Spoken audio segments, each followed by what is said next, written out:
Welcome to my channel Kavitha vlogs.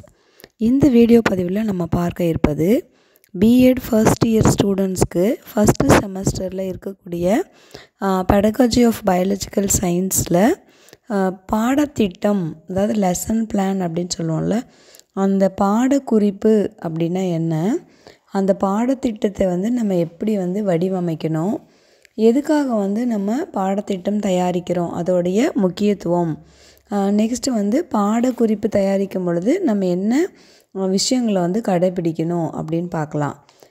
Next ஹெர்பார்டியன் படிநிலைகள், அதாவது பாடத்திட்டத்தை தயாரித்தலில் ஹெர்பார்டியன் படிநிலைகள் என்ன, அதாவது ஜான் ஃப்ரெட்ரிக் ஹெர்பார்ட் அப்படிங்கிறவர், ஜேஎஃப் ஹெர்பார்ட் அப்படிங்கிறவர் தான் இந்த பாடக்குறிப்பு தயாரித்தலில் படிநிலைகள் ஒரு 5 படிநிலைகள் சொல்லியிருக்காங்க. நெக்ஸ்ட்டு ஜென்ரலாக பாடத்திட்டம் தயாரிக்கும் பொழுது அதில் உள்ள படிநிலைகள் பார்த்திங்கன்னா ஒரு 7 வகையாக பிரிச்சிருக்காங்க. இப்போது ஒரு ஆசிரியர் வகுப்பறைக்கு பாடக்குறிப்பு எழுதாமல் போகிறாங்கன்னு வச்சுக்கோங்களேன், அந்த கிளாஸ் எப்படி இருக்கும், அதாவது ஒரு பீரியடில் நம்ம என்ன நடத்தணும், மாணவர்களுக்கு என்ன மாதிரியான விஷயங்களை கொடுக்கணும் அப்படின்னு சொல்லி எதுவுமே ஒரு ஆர்கனைஸ் பண்ணாமல் போனாங்க அப்படின்னா அந்த கிளாஸில் என்ன நடக்கும், அதாவது வகுப்பறையில் டைம் வேஸ்ட் ஆகும், கொஞ்சம் டைம் வீணடிக்கப்படும். அதுக்கப்புறமா அந்த வகுப்பு வேறு மாதிரியான ஒரு கருத்தை நோக்கி போகிறதுக்கு சான்ஸ் இருக்குது. டைம் வேஸ்ட் ஆகும், சில ப்ராப்ளம்ஸ் ஏற்படும், டீச்சர்ஸ்க்கு ஒரு கிளியரான ஒரு ஐடியா இருக்காது, தெளிவான ஒரு மனப்பான்மை இருந்தால் தான் ஃபஸ்ட்டு அவங்களுக்கு ஒரு செல்ஃப் கான்ஃபிடென்ட் இருக்கும். ஸோ அதனால் பாடத்திட்டத்தை முன்கூட்டியே அவங்க தயாரிச்சுட்டு போனாங்க அப்படின்னு சொன்னோம்னா டைம் சேவ் ஆகும். மாணவர்களுக்கு அந்த வகுப்பில் என்ன சொல்லி கொடுக்கணும் அப்படின்னு சொல்ல அந்த கற்பித்தல் இலக்குகளையும் அந்த கற்பித்தல் நோக்கங்களையும் அந்த ஆசிரியர் தெளிவாக டீச் பண்ண முடியும்.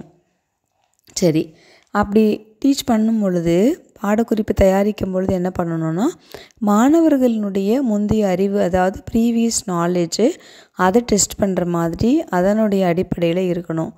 நெக்ஸ்ட்டு அவங்க சொல்லக்கூடிய கருத்துக்களை ஒரு சரியான முறையில் எளிமையிலிருந்து கடினமானதுக்கும் ஒரு சிஸ்டமேட்டிக் ப்ரொசீஜரில் தான் லெசன் பிளான் ப்ரிப்பேர் பண்ணணும். நெக்ஸ்ட்டு அதில் இருக்கக்கூடிய ஜென்ரல் அப்ஜெக்டிவ்ஸ் என்ன, ஸ்பெஷல் அப்ஜெக்டிவ்ஸ் என்ன அப்படிங்கிறத ஆசிரியருக்கு தெளிவாக தெரிஞ்சிருக்கணும்.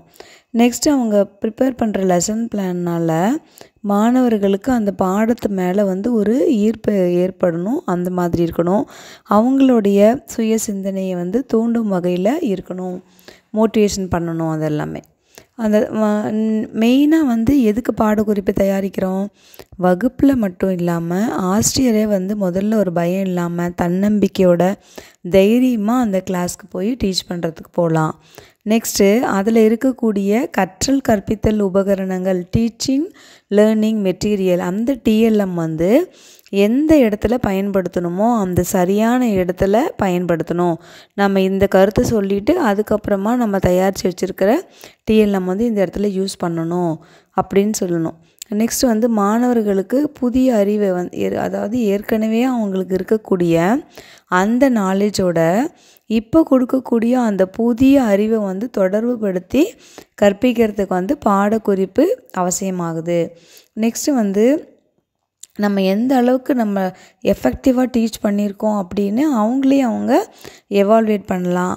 ஒரு பர்டிகுலர் டைமுக்குள்ளார அந்த லெசன் பிளானை ஃபாலோ பண்ணாங்க அப்படின்னா அவங்க அந்த கண்டென்ட்டை முடிச்சிடலாம். நெக்ஸ்ட்டு ஒரு ஹாப்பி லேர்னிங் என்விரான்மெண்ட்டு ஏற்படுது, அதாவது ஒரு சிறந்த கற்றல் சூழ்நிலை அந்த மாணவர்களுக்கு உருவாக்கி தர முடியும். நெக்ஸ்ட்டு ஹெர்பார்டியன் படிநிலைகள் அப்படின்னு சொன்னோம்னா, ஃபஸ்ட்டு ஆயத்தப்படுத்துதல், ப்ரிப்ரேஷன். நெக்ஸ்ட்டு எடுத்துக்கூறல், அதாவது ப்ரெசன்டேஷன், தொடர்பு படுத்துதல் அல்லது ஒப்பிடுதல், அதுக்கப்புறம் பொதுமைப்படுத்துதல், பயன்பாடு, அப்ளிகேஷன் அப்படின்னு சொல்கிறோம். இந்த ஆயத்தப்படுத்துதல் அப்படின்னா ஒரு மாணவர்கள் முதல்ல ஒரு புதிய அறிவை பெறணும் அப்படின்னு சொன்னால் ஃபஸ்ட்டு அவங்கள அந்த வகுப்பறை சூழ்நிலையில் ஊக்கப்படுத்துறது, அந்த வகுப்பறைக்கு அவர்களுடைய மனநிலையை தயார்படுத்தி அதுக்கப்புறமா பாடத்தலைப்பை அறிமுகப்படுத்துறது தான் ஆயத்தப்படுத்துதல். எடுத்து கூறுதல் அப்படிங்கிறது வந்து இது ரொம்ப ஒரு முக்கியமானது. பாடத்தை வந்து ஆசிரியர் வந்து அறிமுகப்படுத்திட்டாங்க. அதுக்கப்புறம் அந்த வகுப்பில் கற்பிக்க வேண்டிய அந்த பாடப்பகுதியை வந்து சரியான முறையில் அவங்களுக்கு எடுத்து சொல்லணும். அப்போ தான் வந்து அவங்க வந்து பொருள் புரிஞ்சு படித்தாங்க அப்படின்னா ரொம்ப நாளைக்கு அவங்களுக்கு ஞாபகத்தில் இருக்கும். அவங்கள வந்து சுய சிந்தனை வந்து அதிகப்படுத்துகிற மாதிரியான வினாக்களை ஆசிரியர் கேட்கணும். தொடர்பு படுத்துதல் அப்படின்னு சொன்னால் என்ன? ஏற்கனவே அவங்க ப்ரீவியஸ் நாலேஜ் அவங்களுக்கு இருக்குது. இப்போ ஒரு 9th ஸ்டாண்டர்ட் டீச் பண்ணுறாங்க அப்படின்னா 8th ஸ்டாண்டர்டில் அந்த கண்டென்ட்டை பற்றின பேசிக் நாலேஜ் எவ்வளோ இருக்குது, அந்த நாலேஜும் இந்த நாலேஜும் நம்ம எப்படி வந்து தொடர்பு படுத்தலாம், அந்த தொடர்பு படுத்தின கருத்துக்களை வந்து ஒப்பிட்டு மாணவர்களுக்கு சொல்லணும். பொதுமைப்படுத்துதல் அப்படின்னு சொன்னால் ஜென்ரலாகவே இப்போ சயின்ஸில் இருக்கக்கூடிய ஃபார்முலா, அதே மாதிரி அறிவியலில் இருக்கக்கூடிய விதிகள் எல்லாமே ஏதாவது ஒரு டே டு டே லைஃப்பில் இருக்கிற எக்ஸாம்பிளை சொல்லும் பொழுது அவங்களுக்கு ரொம்பவே நல்லா புரியும். அதே மாதிரி அந்த பெற்ற அறிவை வந்து புதிய சூழ்நிலையில் பயன்படுத்தணும். ஏதாவது ஒரு ப்ராப்ளம் இருந்துச்சுன்னா அந்த ப்ராப்ளம் வந்து அவங்க சால்வ் பண்ணணும். அந்த அவங்க கற்றுக்கிட்ட விஷயத்தை வந்து டே டு டே லைஃப்பில் வந்து அப்ளை பண்ணணும். இது வந்து ஹெர்பார்ட்டின் படிநிலைகள். நெக்ஸ்ட்டு பார்த்திங்கன்னா பாடத்திட்டத்தை தயாரித்தல். இப்போ ஜென்ரலாக நீங்கள் வந்து செகண்ட் இயரில் டீச்சிங் ப்ராக்டிஸ் போகிறீங்க. அப்போ வந்து லெசன் பிளான் ரெக்கார்டு இருக்குது. நீங்கள் லெசன் பிளான் ப்ரிப்பேர் பண்ணிக்கிட்டு போய் மாணவர்களுக்கு டீச் பண்ணணும். அதில் ஆயத்தப்படுத்துதல்லாம் ஃபஸ்ட்டு எடுத்து கூறுதல், தொடர்பு படுத்துதல், பொதுமைப்படுத்துதல், பயன்படுத்துதல், இது தான் வந்து ஹெர்பார்ட்டின் ஸ்டெப்ஸு.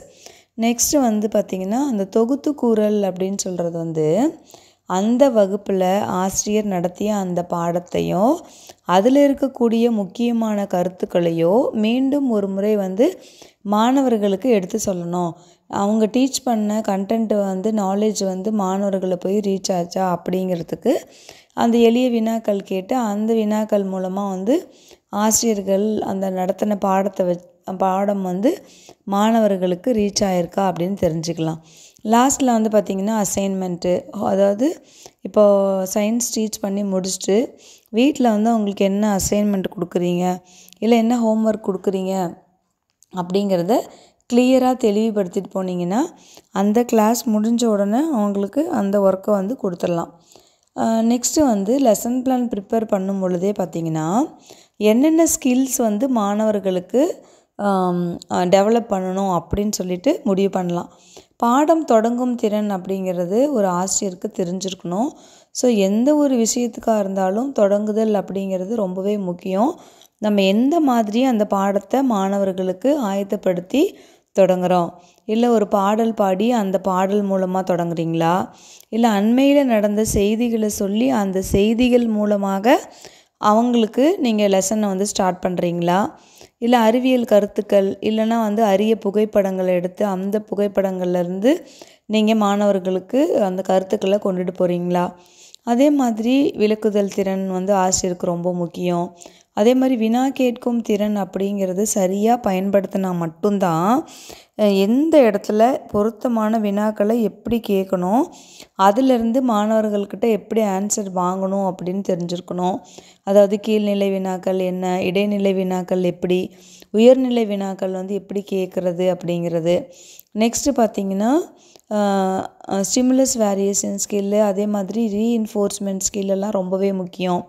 கன்க்ளூடிங் ஸ்டேட்மெண்ட் அப்படிங்கிறது ஒரு பாடத்துக்கு வந்து எப்படி வந்து ஒரு சிறப்பான தொடக்கம் இருக்குதோ அதே மாதிரி முடிக்கிறது அப்படிங்கிறதே ஒரு சிறப்பான திறன் தான். அதாவது ஸ்கில் ஆஃப் க்ளோசர் அப்படின்னு சொல்லுவாங்க.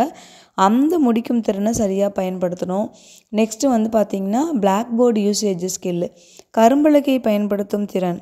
ஆசிரியருடைய ஒரு எளிமையான மிக சக்தி வாய்ந்த ஆயுதம் அப்படின்னு சொன்னாவே பிளாக் போர்டு தான். அந்த கரும்பலகையை வச்சு மாணவர்களுடைய அறிவை வந்து எவ்வளோ வேணாலும் அவங்க வந்து இம்ப்ரூவ் பண்ணலாம். ஸோ அந்த கரும்பலகையை வந்து எப்படி பயன்படுத்தணும், அதில் இருக்கக்கூடிய அந்த கருத்துக்களை வந்து எப்படி டீச் பண்ணுறீங்க, உங்களோட ஹேண்ட் ரைட்டிங் எப்படி இருக்குது, அது மாணவர்களுக்கு விசிபிளாக இருக்கா, எல்லாருக்கும் தெரிகிற மாதிரி எழுதியிருக்கீங்களா அப்படிங்கிறதெல்லாம் தெரிஞ்சுது அப்படின்னு சொன்னால் தான் ஒரு பாடத்திட்டத்தை வந்து தயார் செய்யணும்.